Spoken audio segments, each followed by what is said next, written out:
Hello and welcome back to part 2 of this video. We're about to start the deer hunt part of the trip. We went on our pheasant hunt in the last video, and now we are just arrived at a cornfield. We are very late. It is 5 o'clock. Sun's going to be down past shooting time at around probably 6:15, 6:20. So we don't have much time, but we still got all day tomorrow, the morning and the evening hunt.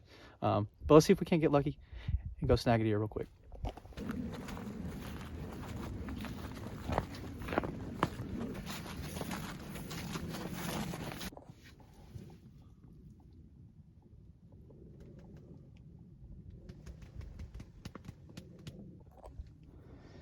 Okay, so we're out here in the blind. We're just kind of hunting this thicket here, hoping that a couple will come out. We've been told by the farmers that they've been herding up and coming out in big numbers, so hopefully we have a couple show their faces and we get a shot off. I got the old hunting guide here with me. He's gonna put us on one. Actually, that's just Cousin Avery, but we'll let you guys know if we get anything. Well, that went about as good as I thought it was. Like I said, we got out there at like 5 o'clock. The sun went down at around 6:20, 6:30-ish, and we didn't see anything. And it's probably because we came in real late when they were already moving, spooked them out. And then also like an hour and a half before that, we were shooting our guns in the same field that we hunted in. So not the brightest idea, but we're gonna give them until tomorrow morning and tomorrow evening to regroup, and hopefully we can bag one some point tomorrow. All right, good morning. It is, what time is it? It is 7 on the dot. It is 7 on the dot here in Kansas. Sun starts to peak, I think, around 7:30. We've got like a 10-minute drive to the stand. So I think we're gonna make good time. We didn't really record too much last night because we were all so exhausted. I think we walked like 4 or 5 miles in the morning for the pheasant hunt, and then a little bit more during the day. So forgive me for not really posting much or recording much video then. But we are headed to the stand. It's a cold morning right now. It is 25 degrees. So the deer should be moving. So I hope that we will see something, and I will let you know if we come across any deer. See you then.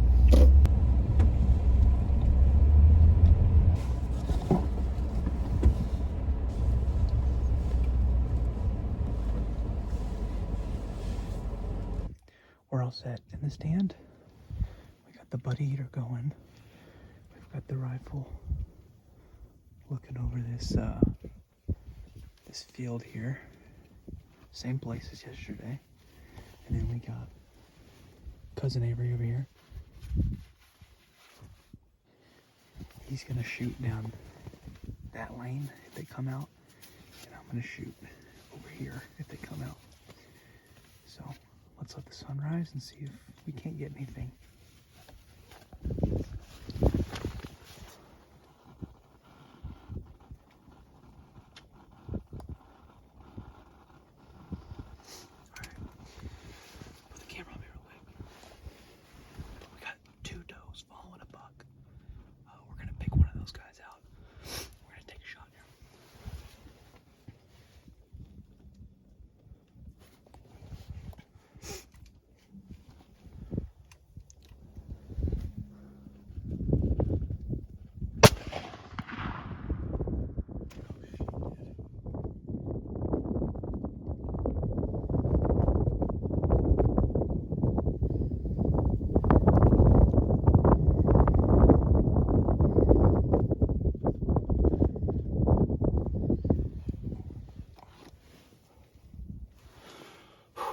So we definitely hit one. She ran in there a little bit, so we're gonna have to go chase her, I think, but I think we just got the job done. Let's go, baby. Okay, we got some blood here. I know I hit her, but we got a lot of splatter, so I have a feeling if we follow this trail here, that we're gonna find a dead deer, which is what we want. Look at all that right there. That's a good sign. Keep following it. More right here.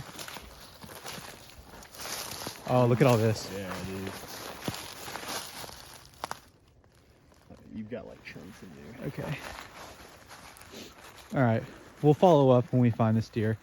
I don't imagine she'll be much further up ahead. That's a good sign. There she is. Right there. Perfect, man. Okay, so we have a dead deer. So now we're gonna drag this guy back out into that field out there, gut him up, and quarter him so we can get the meat out of there.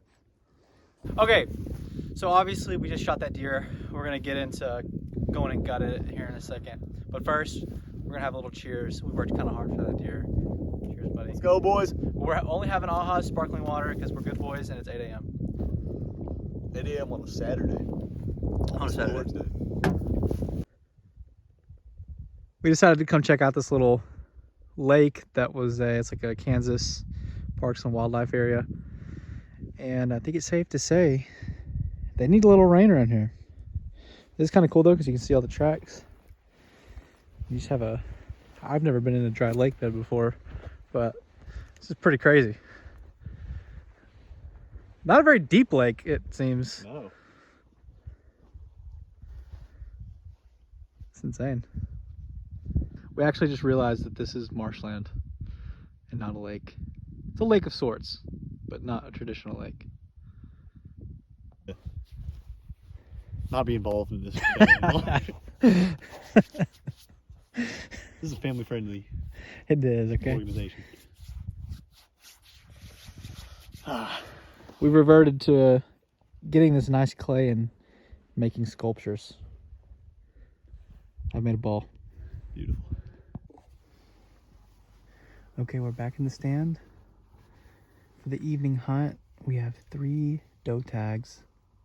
We filled 1 and we're looking to fill 2 more if possible. So let's see if we can't get another one. Okay, so the evening hunt is over. You see behind me, the sun's, beneath the horizon here. It is dark. I'm talking last minutes of shooting time, we had a herd of doe. Some of the farmers were running their tractors, and I guess they spooked them out of the woods. So we had a big herd run through, and just one of the stragglers stayed back behind, and I was able to get a shot off. We didn't have time to grab the camera, unfortunately, so I didn't get the kill shot, but I will say we were able to get another deer. So Cousin Avery and I got some work ahead of us, but we're gonna go get this guy quartered up. I'm not gonna make you guys watch that, but after that we're gonna get a catch and cook of those pheasant that we shot in the last video. We're gonna get those guys into some jalapeno poppers and enjoy a nice dinner.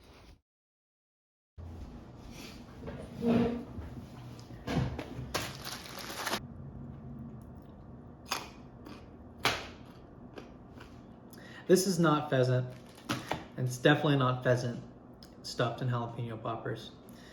And the reason for that is because right after I shot that second deer on night 2 of our hunt, we took it back to the shed or to the barn to start quartering it out and harvesting the meat. And unfortunately, I started to feel really sick.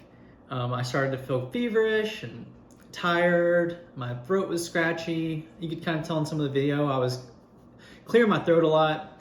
And it turned out that night I actually came down with COVID-19 and got really sick. So I was down for the count. I didn't even drive my truck home. Cousin Avery drove me 8 hours back to Dallas, and then I had to drive the extra 3 down to Austin. So unfortunately we weren't able to do our pheasant cook like I wanted to, but those are in the freezer. Maybe we'll bust them out another time.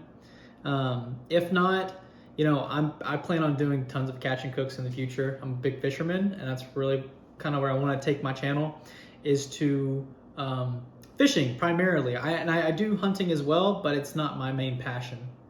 I still love doing it, but fishing takes the cake. So in the future, I really want to do a lot more catch and cooks as far as fishing goes. We have so many different species here in the Texas area. I can go to the coast, I can go to our rivers, our lakes, all that great stuff. So in the future, I will be doing that. So if you're disappointed that we didn't get to do a catch and cook in this video, I'm sorry for disappointing you first and foremost, but we'll do it again another time. If you've made it this far in this video, I really appreciate you watching.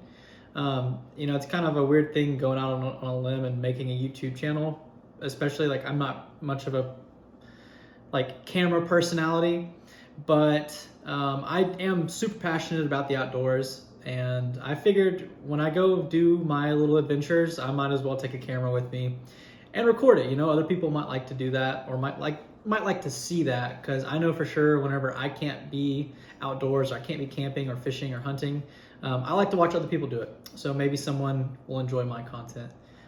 So yeah, without further ado, thank you for watching this video. If you've made it this far, I'd really appreciate it if you liked and subscribed. Leave a comment. I'm taking critiques, anything you want. Just interact with the channel a little bit. Make me see that it's worthwhile that I'm doing this. So I appreciate you guys for tuning in, and I'll see you in the next one.